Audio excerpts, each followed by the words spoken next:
No, to be honest, nothing about this experience feels familiar. Besides, my focus is the stars, so I don't spend a lot of time exploring ancient ruins. Guess that makes us the senior researchers in this scenario. Stick close, all right, Layla? Okay. Okay.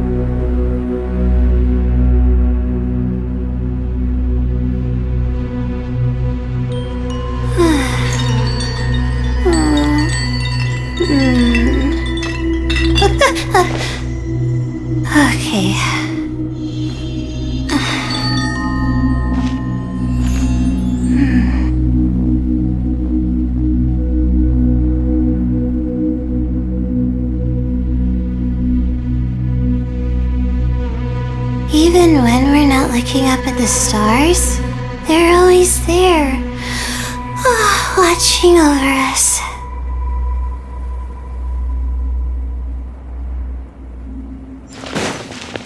Not now!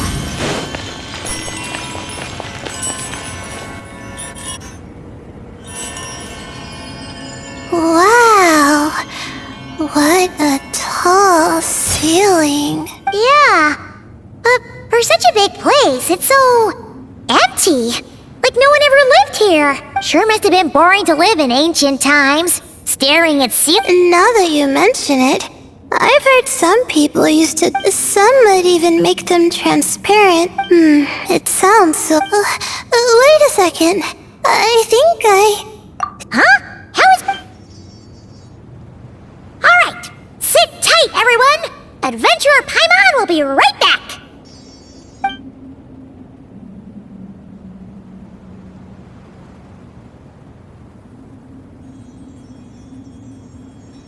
Okay, so, there's nothing super special up there.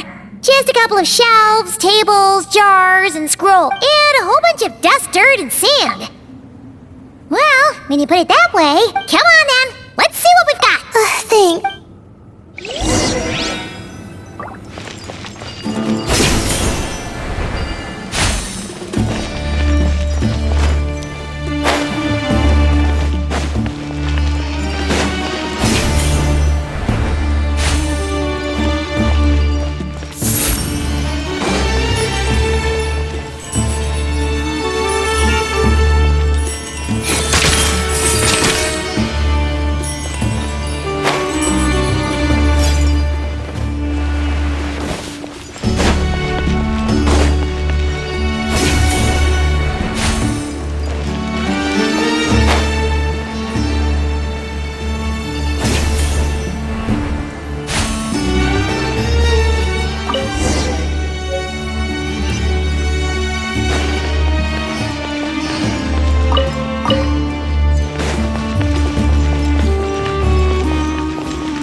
I think that's everything.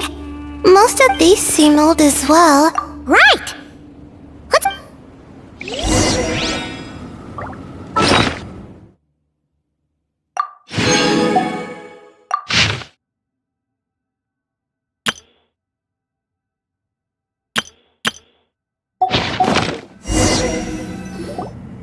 Okay, now...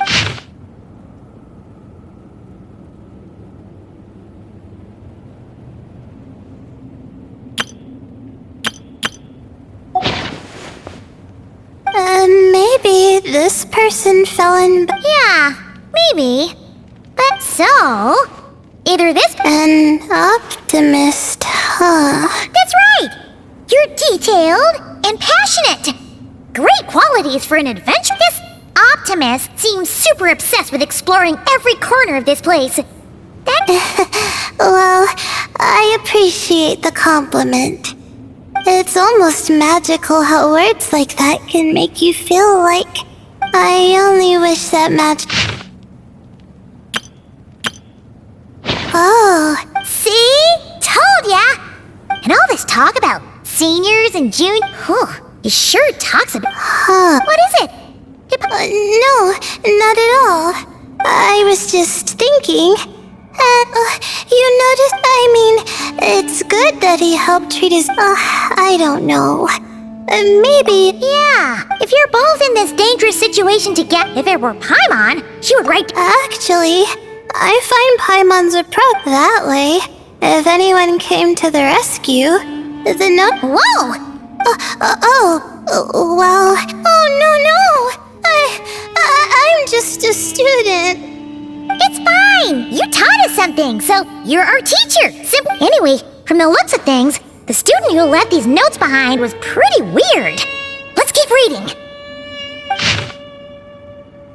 Whoa! Hang on! That's a lot! The Ibis King. Sorry. Who? Jeez, not again! Stop teasing her, traveler! Anyway, Neppers, a friend of ours. And she's mentioned the Ibis King before, but... Oh, well, that's not too surprising. Most people in legend has it, King Deshret ruled the desert at the head of several wise retainers, guiding their people to... He also left behind treasures for future generations, which continue to be relevant in nearly every research discipline. Now, this message indicates this student and his senior were rescued by the Ibis King. But to think it's possible to meet him in a place like this... We don't know when these notes were written, but didn't the 7 pillars disappear a long time ago?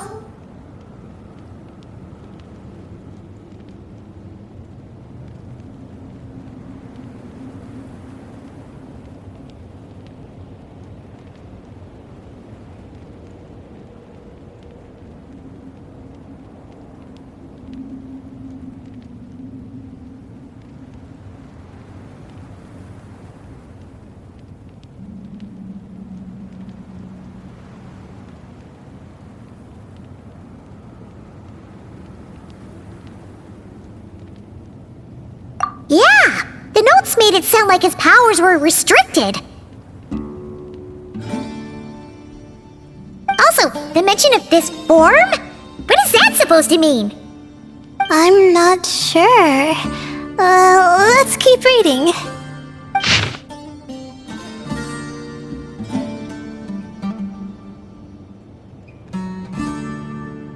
Oh! This is the last page! There's even a signature at the end. Well, sounds like they made it out. Guess it was a happy ending after all.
Wait, but it says, The Ibis King cannot be trusted. Huh. And the notes did make it seem like something wasn't... Maybe he wasn't one of... Huh? What's that supposed to mean? I think Paimon raises a... Alright. I think that's all the clues are... Oh! It's Mirage! Hello? Anyone up there? Can you hear us? Yeah! You know, sound travels just fine in an empty chamber like this. Of course, if you're shouting to express your excitement at being reunited. Yelling like...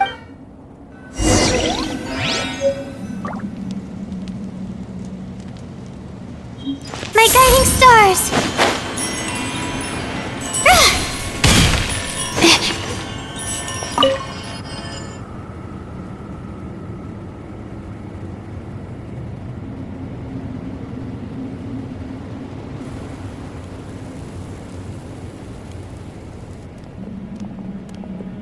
Wow, we all ended up in the same place, huh?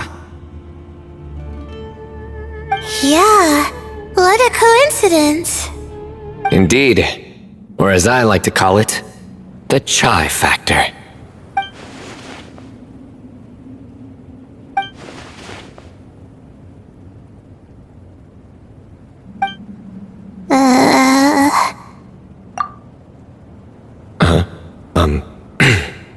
No reply?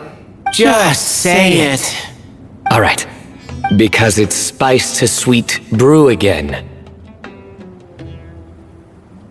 Oh, hey, that's a new version. Wait, what? You've never heard that one?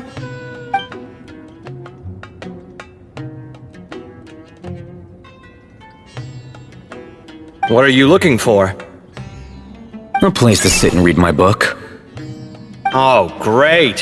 What else is new? Well, looks like everyone made it through unscathed. Let's take this chance to get some water, rest a bit, and... Yeah, let's debrief.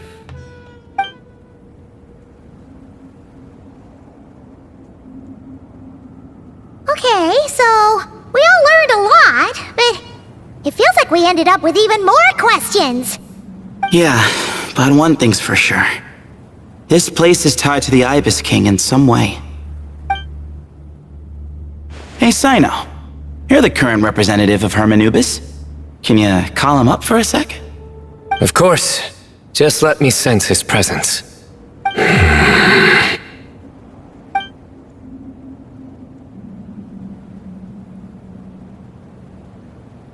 Just kidding. I can't sense him at all. Jeez, Sethos. Did you set him up for that one? Sorry, Hermanubis isn't like the Ibis King. He can possess... Oh, truly? Does that mean he's gone? I would have liked to reminisce about old times with him. The cat! It speaks! Of course it speaks. In fact, it is not an it at all. You do me a great offense. My apology. Esteemed cats, Oh, this little contraption is still here. contraption? No, this is Marak.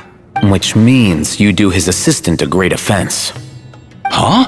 Well, I wasn't referring to this Marak, but rather the thing that operates it.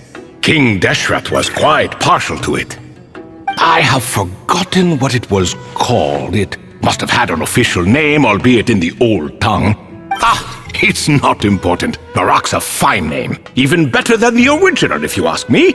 And the remodeling. And the components should have model numbers written on them. This cat... Quite the one-sided conversation. Is this what the Ibis King was like? He seems quite eloquent. I wonder if he plays cards. I knew Marak was a great name. Go me. Let's see, what page was I on again? Should have brought a bookmark. That all went over Paimon's head.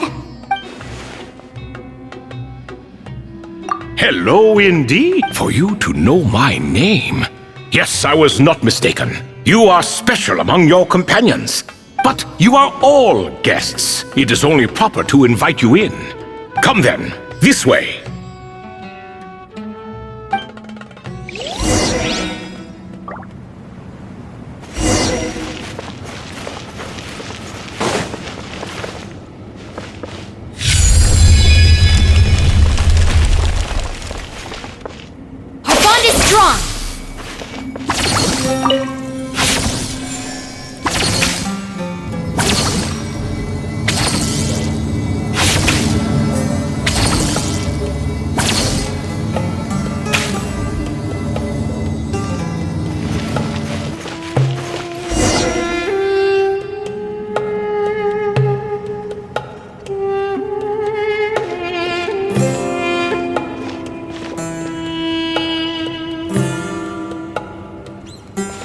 Welcome to my humble abode.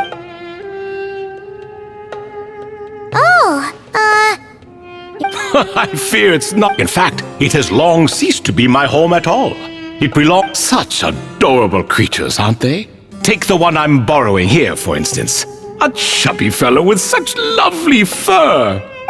Anyway, tradition dictates that a special guest such as yourself be presented with a gift. Alas, it's a first-come, first-served basis, you see. I fear with the passage of time... None of... what? So the treasure's Treasure, you say? Not yes, and no. I have the power to grant gifts inaccessible to the masses.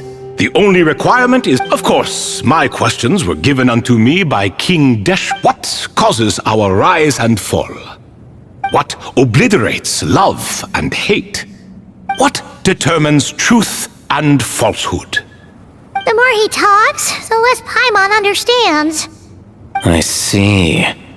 That must mean Gudars and Makaira managed to answer 2 of the 3. Another who understands. Oh, so that's the event those 2 slabs are depicting. Ah, priests and their records. A singular obsession, and quite boring too. After being imprisoned within Aru, I could, on occasion, take the form of a cat to converse with those around me. But I despised speaking to them. No conversational skills whatsoever. Now, humans like you who stumble in here from time to time, you are much more interesting. Hold on! We're getting off topic again. The 3 questions you just mentioned? What are they for, exactly?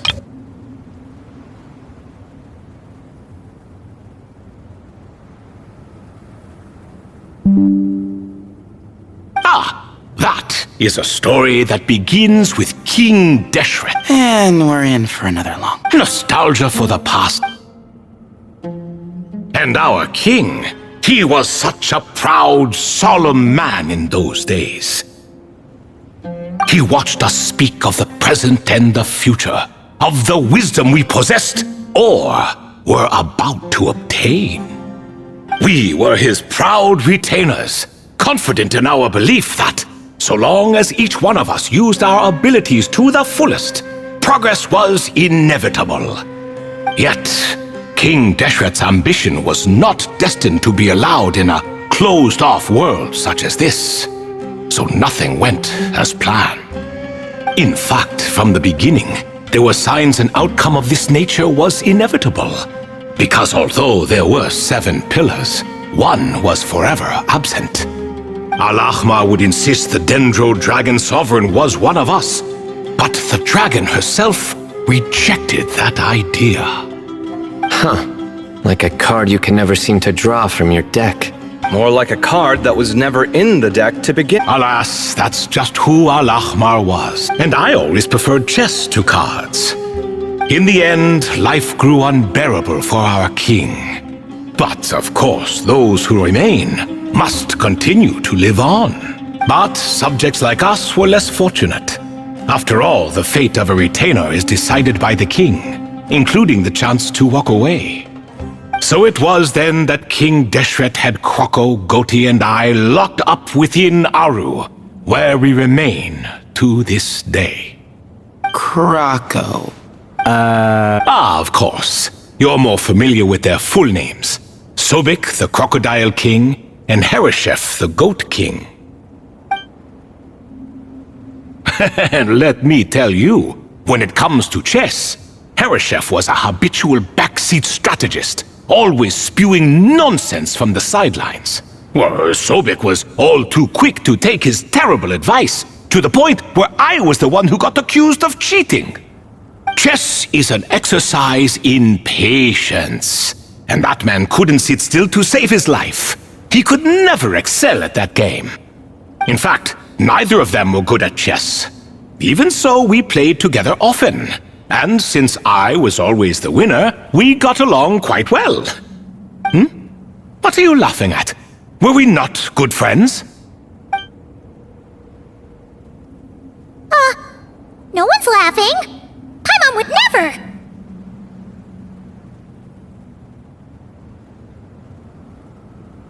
No, not you. It's Goatee. He's laughing for no reason again. Can you not hear him? Ah, right. Of course you can't. The two of them are inside Aru, as am I, so only I can hear them. What is even going on here? Has he, started to lose it after being trapped for so long? That does happen to prisoners serving life sentences. Speaking of which, how's Azar doing these days? I doubt he's doing much of anything. Just what I wanted to hear. What is the meaning of this? You doubt my words? I have half a mind to not talk at all. Oh, no. They're not questioning you, Lord Ibis King, just discussing other things. Please, continue. In that case, where were we? Getting to the part about the 3 questions. Hopefully. Ah yes, we're almost there. Before I entered Aru, King Deshret said I could be released from my eternal seal if I chose humans who could provide the correct answers to those 3 questions. The first person who caught my eye was Gudar's. I asked him, "What causes our rise and fall?" He answered, "Conspiracy and betrayal, for it renders the righteous and wise unable to succeed, and thus nations fall." I found his answer quite interesting, so I bestowed upon him the power to deceive. The second human I chose was Makaira. I asked her, "What obliterates love and hate?" She said unto me, "I have nothing left to lose. Vengeance alone can quench both love and hate." I found this to be another fascinating response, so I granted her the power to be loved. But both of them ended up... Now then, young one, riddle me this. Did their answers point to this fate, or was it the power I bestowed upon them that determined their end? I'm just an observer who doesn't understand their circumstances, so I can't answer. A clever reply. I do not wish to comment either. It is all in the past at this point. My only wish was for their answers to be acknowledged by King Deshret's rules and bring me one step closer to freedom. As for the final person, her fate remains to be seen, so I will not reveal her name. I asked her, "What determines truth and falsehood?" and found her answer quite compelling, so I bestowed upon her a gift to match. As you can see, however, I have not been freed, so it's clear the answer she gave at that time was wrong. But alas, 3 people were chosen and 3 questions were asked. Wait until her wisdom is in line with the rules set forth by my king. Until she has found the true answer to that question. No wonder there was no 3rd stone slab. Or perhaps you're just not ready to include her in the Well, it's not merely because her as the remaining priests of this place left or passed on, there were none left to record the events that followed. Besides, stone slabs are few and far between in the Great Red Sack. But sometimes I can't help but if that young man from several centuries ago had been willing to answer my question. Wait, so there was someone else? Of course, it has been thousands of years after all.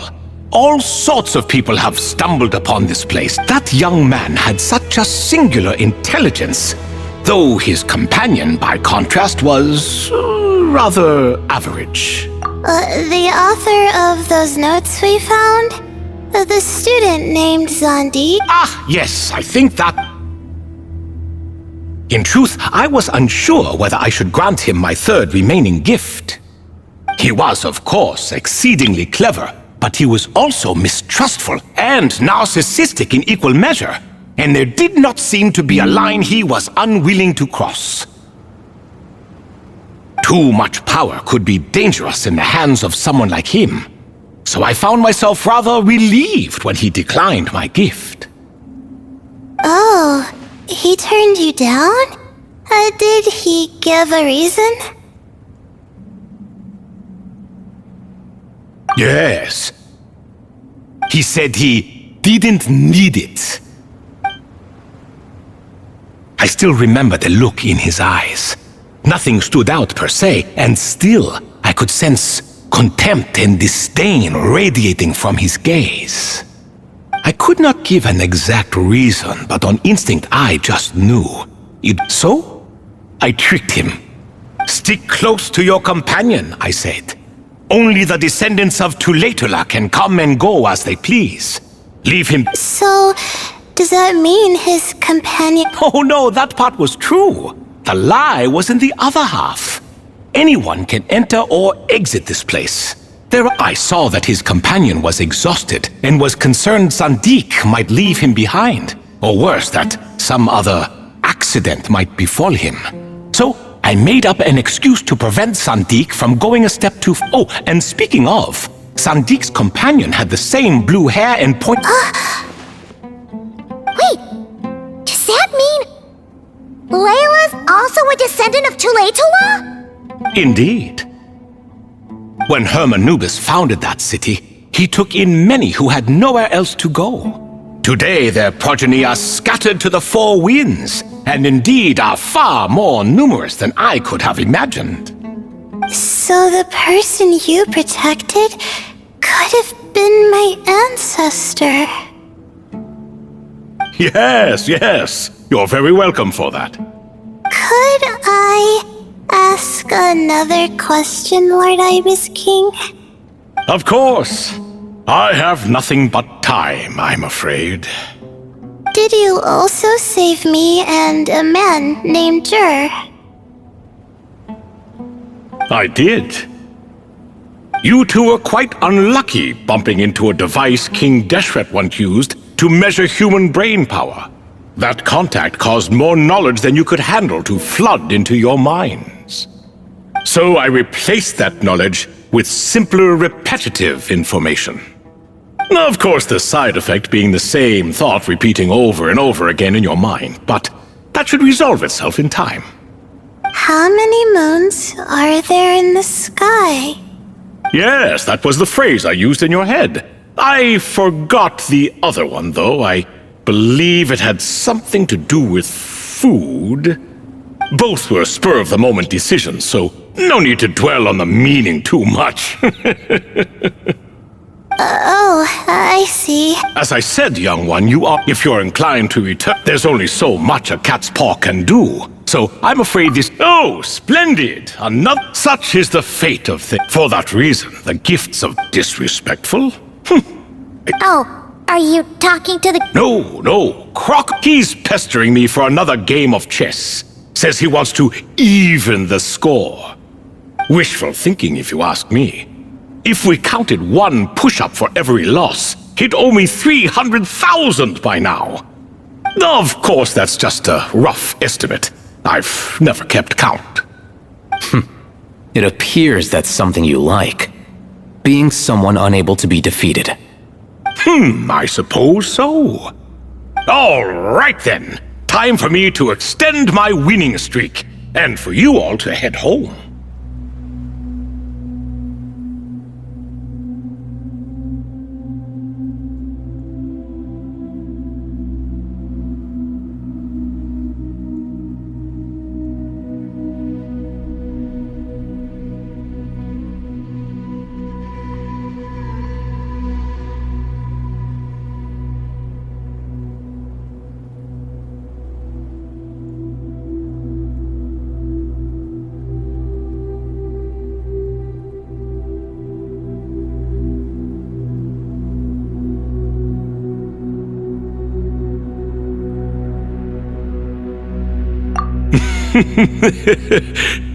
In truth, deep down, I know even the answers to those 3 questions will not change my fate.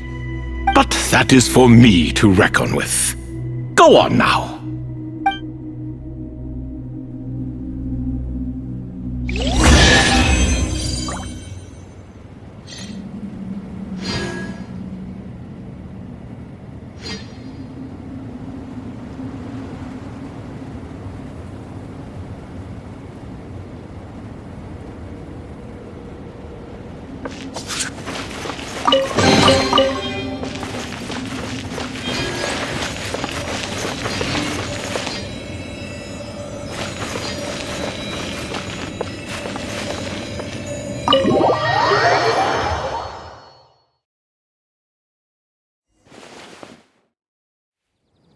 Excuse me?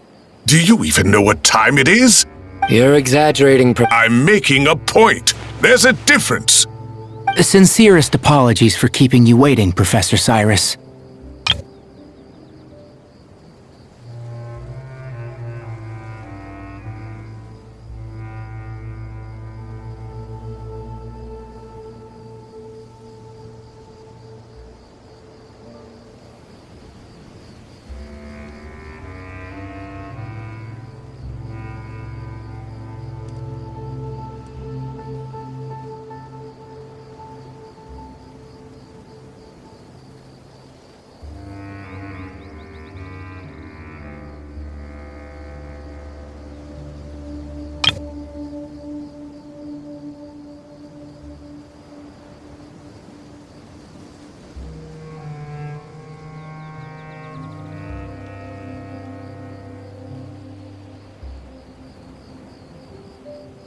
See, that's what I call manners. Now, are any of you hurt? Nope. It went way smoother than we expected, actually. I presume the investigation is Oh my, did you luck out?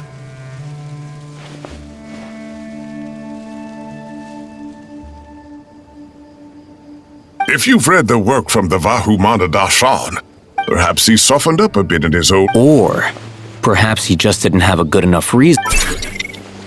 See? Marak agrees. How do you even know that's what Marak meant? In any case, there's a lot to be happy about. We figured out what happened to Layla and Jer, and there were some unexpected takeaways too. Yeah, I never expected to learn about... I've always thought of myself as just an ordinary student. I never would have even considered something like that could be true. Come to think of it, our ancestors might even have been friends at some point. Huh? You're right. Maybe I should take a trip back home to see if I can find any records about that. Oh, I was just throwing that out there. Oh, wait. My study topic. Couldn't you help her, Professor? No. Me, you say? I'm from the Spatum. All I have to offer are my... Although I suppose it's... You really don't... Hardly. Thank you. Of course. Now it's getting late, and you all must be tired. Let's wrap things up here. Some say desert nights are the sun taking mercy on us after the heat of the day. So, let's leave while she still feels merciful.